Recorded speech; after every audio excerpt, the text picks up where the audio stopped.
श्री स्वामी समर्थ. आज मला आवर्जून सर्वांना सांगावसं वाटते की त्रिपुरारी पौर्णिमेनिमित्त माझा हा अनुभव तुम्हा सर्वांना खूपच आश्चर्यचकित करून टाकेल आणि तुम्हाला कळेल की स्वामी मार्गात शिकवल्या जाणाऱ्या सर्व सेवांना किती महत्त्व आहे. तर असंच 2022मध्ये 8 नोव्हेंबर रोजी पौर्णिमा आली होती आणि त्या पौर्णिमेच्या दिवशी परमपूज्य गुरुमाऊलींनी सांगितल्याप्रमाणे माझ्या घरी मी सत्यनारायण पूजन केलं, तुळशी विवाह केला आणि त्याच दिवशी योगायोगाने असं झालं की मी त्या वर्षीनं स्वामी समर्थ केंद्रातून 2 वाती घेऊन आली होती. काय माहीत काय नियोजन होतं, पण माझी बुद्धी सहज झाली की 2 वाती घेऊया आणि माझा असा विचार होता की आपण घरी एक प्रज्वलित करावी आणि स्वामी समर्थ केंद्रात येऊन एक प्रज्वलित करावी. तर तेवढ्यातच त्या दिवशी आमच्या शेजारच्या काकूच्या सेवेकरी आहेत, त्या बोलल्या की तू जर केंद्रात गेली तर माझ्या नावची एक त्रिपुरारी वात घेऊन ये. तर मी म्हणले की काकू मी 2 आणल्यात, तुम्ही एक घ्या, मी एक घेते. त्या दिवशी 11 वाजता मी सकाळी त्यांना ती वात दिली. मग त्यांनी त्यांचं सत्यनारायण पूजन केलं, त्रिपुरारी वात प्रज्वलित केली त्यांनी. मी पण माझी संध्याकाळची पूजा, सत्यनारायण, तुळशी विवाह सर्व केला. त्या दिवशी सोमवार होता आणि रात्री 9:30 वाजता माझ्या मिस्टरांचं जेवण झाल्यावर अगदी अट्टहासाने मी त्यांना स्वामी समर्थ केंद्रातच घेऊन आली आणि ती जी त्रिपुरारी वात होती ती मी घेऊन आली, जी एक मी भिजवली होती. आणि मला असं का वाटलं काय माहीत, पण घरीच प्रज्वलित केली असती तरी चांगलं झालं असतं, पण काय माहीत मी तेवढ्या उशिरा माझ्या मिस्टरांना अट्टहास केला आणि स्वामी समर्थ केंद्रात घेऊन गेली. तर तिथे असं झालं आहे की आपण हळदी कुंकू लावून जे आहे तुपाची वात प्रज्वलित करत असतो, पण माझ्या मिस्टरांनी तिथे प्रज्वलित झालेल्या वाती पाहून त्यांनी मी नमस्कार करेपर्यंत ती वात जी आहे ती प्रज्वलित करून टाकली. तर योगायोग असा झाला की तिथे आमच्या स्वामी समर्थ केंद्रामध्ये 2 हत्ती आहेत. एका हत्तीजवळ जे आहेत ते वाती प्रज्वलित झालेल्या होत्या बऱ्याचशा आणि दुसऱ्या हत्तीजवळ जी आहे ती माझी नजर पडली. कोऱ्या करकरीत दिव्यामध्ये एक तुपाची भिजवलेली वात मला त्रिपुरारी दिसली. तेवढ्यात आमच्या केंद्रातल्या ज्या आजी होत्या, त्या आजींना म्हणलं की आजी इथे कोणतरी त्रिपुरारी वात विसरून राहिलं आहे. तर आजी काय म्हणाल्या, अगं म्हणे आजच खूप महत्त्व आहे म्हणे, तू करून टाक म्हणे आता प्रज्वलित. तर मग मी ती वात घेतली आणि हळदी कुंकू लावलं, व्यवस्थित शांततेत ती वात मी प्रज्वलित केली असता त्या वातीला माझ्या तोंडातून असे का उद्गार आले काय माहीत, पण मी त्या वातीला नमस्कार करून म्हणाली की माझ्या जीवनातली सर्व इडापिडा जळून खाक कर आणि ही ज्यांची कुणाची वात आहे ना त्यांची इच्छा जी काय होती ती पूर्ण कर. एवढं म्हणून मी रात्री 9:30ला माझ्या घरी आले, जेवण केलं आणि मग त्या रात्री आमच्या घरी 3:30 वाजता इलेक्ट्रॉनिक गाडीच्या बॅटरीचा स्फोटाला सुरुवात झाली.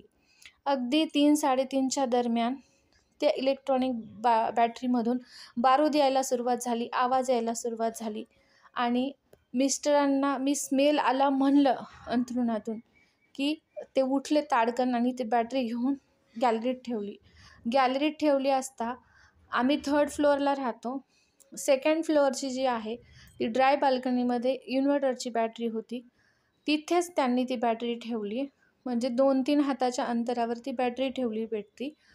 त्याच्याच बाजूला एक 2-3 पावलावर त्याच गॅलरीमध्ये एक सिलेंडर होता. सिलेंडरच्या बाजूला फटाके होते, सुरसुरबत्त्या होत्या, फुलझाड होते ज्याच्यामध्ये फुल बारूद होती. तर हा असा प्रसंग घडला आणि माझ्या केसालाही धक्का लागलेला नाही आहे.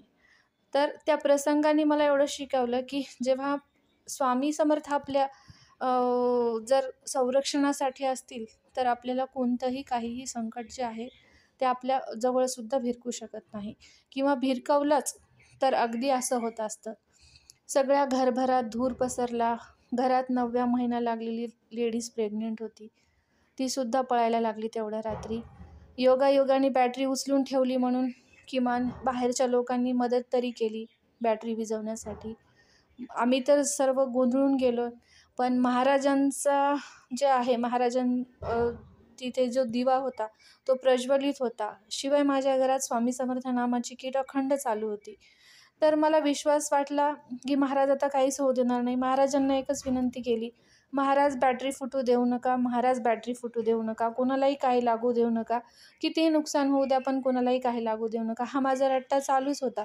जवळजवळ 15 ते 20 मिनटं त्या बॅटरीतून जे आहे ते स्फोटाचं प्रमाण, त्यातले जे सर्व सेल आहेत ते जळालेत आणि बॅटरीचं तोंड जे आहे कमीत कमी 10 सेंटीमीटर उघडलं आणि त्यातून ते सर्व जे आहे ती अग्नी प्रज्वलित झाली.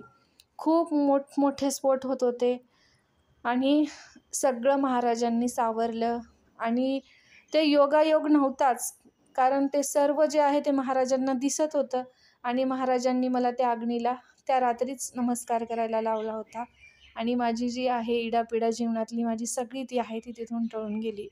सांगण्याचा उद्देश एवढा आहे की सहज साध्या गोष्टी आपण केंद्रात शिकतो आणि त्या गोष्टी करतो आणि मग आपल्याला वाटतं, आपण असं का म्हणतो की करता आणि करविता तुझे ग स्वामीनाथा, माझी या ठाई वार्ता मी पणाची नसेची. काय काय वाटलं असेल मला त्या क्षणाला जेव्हा मला हे आठवलं की मी रात्री अशी प्रार्थना केली होती. तर इतकं म्हणजे असं वाटलं ना. आणि परमपूज्य गुरुमाऊलींनी एक गोष्ट सांगितली की जनकल्याणचे जे फॉर्म भरतील त्यांच्या केसालाही धक्का लागणार नाही. अगदी तशाच माझ्या घरात जवळजवळ सर्व जेवढे कमवते आहेत त्यांनी ते जनकल्याणचा फॉर्म भरलेला आहे आणि कोणालाच काही झालेलं नाही आहे. शिवाय आमचं बॅटरीचं नुकसानसुद्धा भरून निघालेलं आहे आणि सोसायटीची सुद्धा हानी झालेली नाही आहे काही. कुठेच घरात काही त्रास झालेला नाही आम्हाला आणि हे सर्व स्वामी कृपेने झालेलं आहे. असंच आमच्या जीवनात जसं स्वामी महाराजांमुळे सोनं झालेलं आहे जीवनाचं, तसंच सर्वांच्या जीवनाचं सोनं व्हावं. जेवढ्या सेवा तुम्हाला स्वामी समर्थ केंद्रात आल्यावर शिकायला मिळतील, फूल नाही फुलाची पाकळी करण्याचा प्रयत्न करा. नक्कीच तुमच्या जीवनाचं सोनं होईल. श्री स्वामी समर्थ. श्री स्वामी समर्थ. सेवेकरी व्हा, मेवा खा, असं उगाच म्हणलं जात नाही. हे दिंडोरी प्रणीतचे वाक्य. खरंच सेवा केल्यावर नक्कीच मेवा मिळतो. कसा मिळेल, कधी मिळेल माहिती नाही, कोणत्या रूपात मिळेल तेही माहीत नाही, पण मेवा नक्की मिळतो हे मात्र नक्की आहे.